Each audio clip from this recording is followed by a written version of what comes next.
Naaresto ang 3 sospek sa magkakahiwalay na buy-bust operation sa Binangonan, Rizal, kung saan narecover ang illegal na droga at iba pang ebidensya laban sa mga sangkot.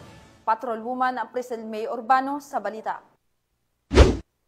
Tagumpay na naaresto ng mga operatiba ng Binangonan Municipal Police Station ang 3 katao kabilang ang 2 high-value individuals at isang street-level individual sa magkahiwalay na operasyon laban sa iligal na droga. Unang isinagawa ang operasyon sa Barangay Darangan kung saan nadakip sina alias Kim at alias Mala, kapwa 24 taong gulang at kabilang sa listahan ng high-value individual.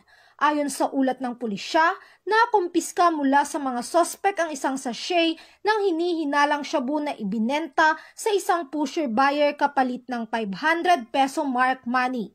Sa masusing pagkapkap, na-recover pa ang 3 karagdagang sachet ng hinihinalang shabu, pera, cellphone, motorsiklo at iba pang ebidensya. Tinatayang nasa 35.30 gramo ang kabuuang timbang ng nakuhang droga na may halagang 240,040 pesos. Samantala, ikinasa naman ang isa pang buy-bust operation sa Barangay Palangoy na nagresulta sa pagka-aresto kay alias Jeff, 50 taong gulang at itinuturing na street-level individual. Nakumpiska mula sa kanya ang 6 na sachet ng hinihinalang shabu na may bigat na 20.50 gramo at tinatayang nagkakahalaga ng 139,400 pesos, kasama ang mark money, cellphone at motorsiklo.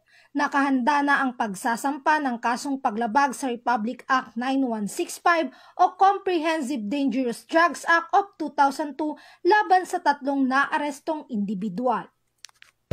Mula dito sa PRO Calabarzon, ako ang inyong Police News Network Correspondent, Patrolwoman Priscil May Urbano, alagad ng batas, tagataguyod ng balitang pulis.